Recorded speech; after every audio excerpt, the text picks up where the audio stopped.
తాజాగా సాక్షి ఒక item highlight చేయగానే చంద్రబాబు గారు స్పందించి సాక్షికి అని చెప్పను కానీ ఆయన నోటీసుకి రాగానే స్పందించి యాక్షన్ తీసుకున్నారు. కూటమి ప్రభుత్వ హయాంలో ఆలయాల కూల్చివేతల సంస్కృతి ఆంధ్రప్రదేశ్కి పరిమితం కాలేదు. ఆ సంస్కృతి దేశ రాజధాని ఢిల్లీని దాకింది.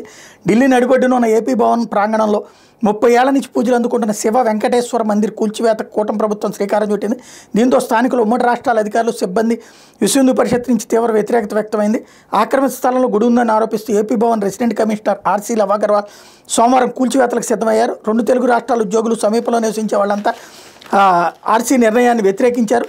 తాను ఎట్టి పరిస్థితుల్లో కూల్చడం ఖాయమని ఆలయ సిబ్బందికి స్థానికుల అధికారుల ద్వారా ఆర్సీ సమాచారం ఇచ్చారు.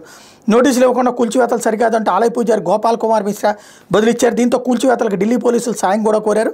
ఈ క్రమంలో పూజారి గోపాల్ కుమార్ మిశ్రా ఢిల్లీ హైకోర్టును ఆశ్రయించారు. ఏపీ భవన్ నిర్మించిన కొత్తలో ఇక్కడ పనిచేస్తున్న ఉద్యోగులు పూజల నిమిత్తం తిరుమల తిరుపతి వెంకటేశ్వర స్వామి శివుడి విగ్రహాలతో శివ వెంకటేశ్వర మందిర్ పేరుతో ఆలయం నిర్మించారు.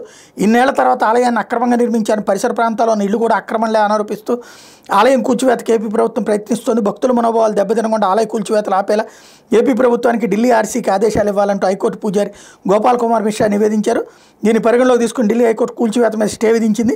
ఈ నెల 19వ తేదీ వరకు కూల్చివేతలు చేయొద్దని ఆదేశాలు జారీ చేసింది. ఈలోపు కూల్చివేతలకు గల కారణాలు తెలపాలంటూ ఏపీ ప్రభుత్వానికి ఆర్సీకి నోటీసులు జారీ చేసింది. ఈ విషయం పొద్దున్నే చంద్రబాబు గారికి తెలియగానే వాటి జోలికి వెళ్లొద్దు అని ఆదేశాలు ఇచ్చేశారు.